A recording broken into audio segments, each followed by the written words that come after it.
Hi, I'm Jace Finman from Service Manager Magazine, and I've got Justin Kitchener here from TSO. Welcome, Justin. Thank you very much, Jace. Good to see you again, my friend. Yeah, good to see you again, too. We met last year at the Pink Conference. Yeah, we've been in touch since. Start by telling everyone a little bit about your role and what TSO does. Okay. So I'm an account director working for TSO. We're a publisher, have been for many a year, running into the hundreds.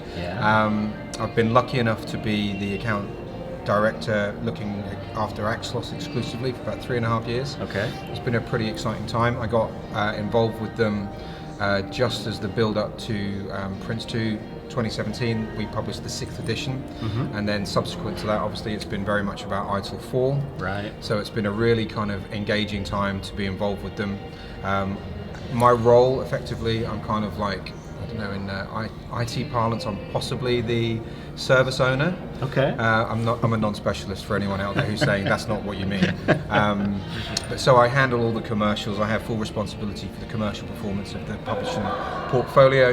Okay. I have a team back in the UK of 12 or so people across key departments, and they're all experts in their field, and that will go from editors, proofreaders, typesetters, developers, production specialists, and then marketing and sales, and also content editors as well. So it's a real kind of key team of specialists, and we hope that we're part of the sort of value chain for Axelos, obviously, delivering stuff. So I'm the kind of go-to person, point of escalation, commercial manager, that kind of thing. Okay, excellent. And why is Pink20 an important conference for you? Well, I mean, this is my second year here. So personally, it's really important as a non-specialist to kind of be able to come and see what seems to me to be one of the best of its kind, and meet with people who are deeply passionate about service management, and try and understand and grow my knowledge and understanding of the community, but also to kind of understand how the products that we bring to market provide value to our end customers. So it's a really useful place for me to come and engage, learn, and hopefully then take away and bring more back to the kind of product line and the offering going forwards. Right, okay. So I've been in several talks this week, and I'm picking up on kind of a common theme. I'd like to get your input on it. So service management historically has been kind of relegated to the IT department.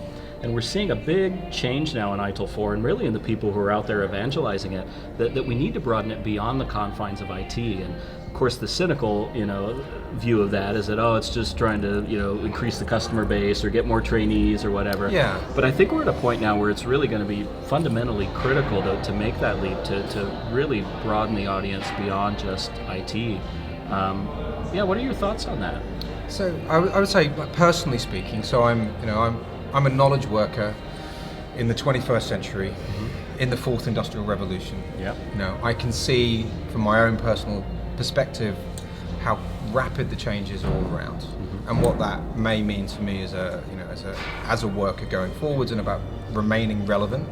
So I sort of see everything as a project and everything as a service, and so everything I'm involved in my own world is it's a project that I need to manage in the best way that I can. So I've got project management qualifications from within the Axelos best practice portfolio. So I'm a Prince2 Foundation and practitioner holder. So I find that incredibly valuable to me as an individual. It enables me to have some rigor and some governance and some understanding of the best ways to run a project.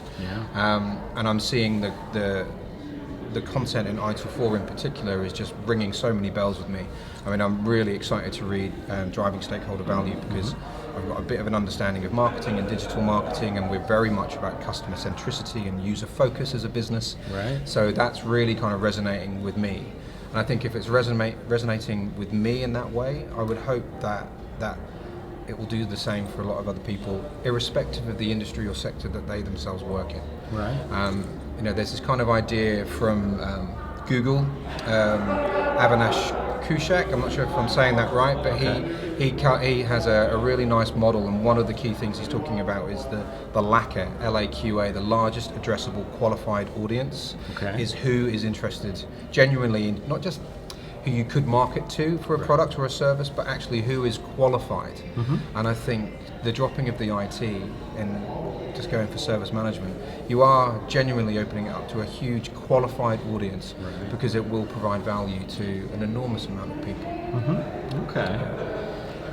Well, and let's talk about this. So, historically, when we put together new ITIL publications, it's taken an extended period of time, right? There's that period of curation and review and all that, and making sure that we gather just the right amount of feedback and, you know, publish it all on one go-live date. Yeah. Is that changing now with the new books? Are we seeing more of an agile approach to putting content out there? Yeah, definitely. I mean, it's something that we talked about a lot in 2019 with Axelos, because we wanted to.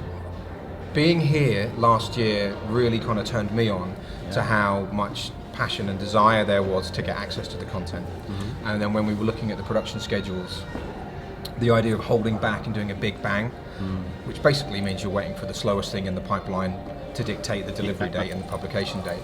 So we made a conscious decision to really shift that forward. So what we were able to do is we were able to use our subscriptions platform, and use that to get the content out in a beta format to everybody in October. Yeah. So we had access to all 4 of the managing professional publications.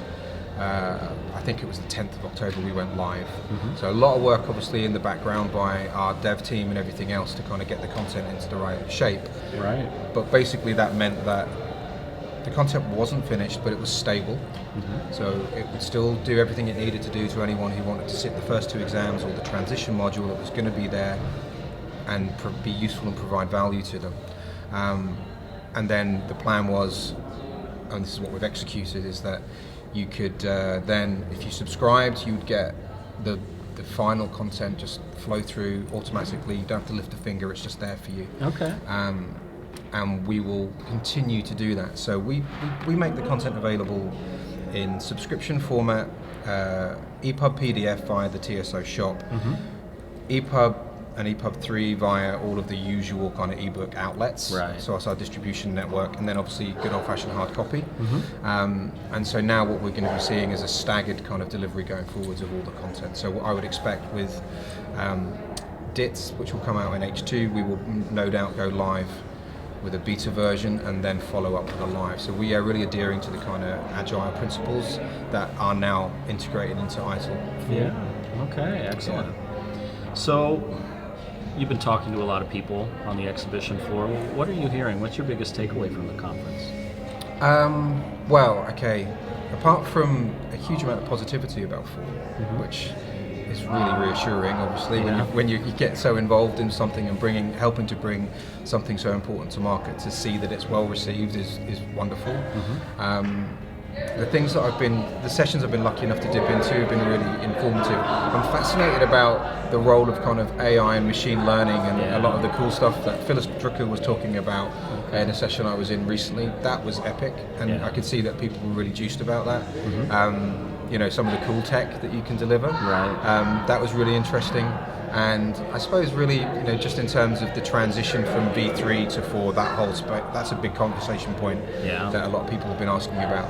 And actually something that, with my non-specialist but relatively broad knowledge of the Axelos portfolio, you know, you can start to see, well, actually, that journey, that's where project management and maybe program management could actually really help, because you are going to be doing these big transitions. Yeah. So I think that would be another thing that I'm kind of taking away, that there seems to be a kind of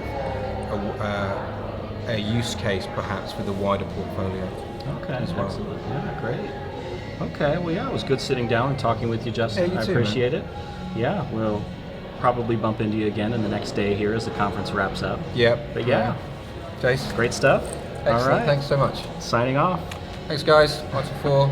Keeping it real.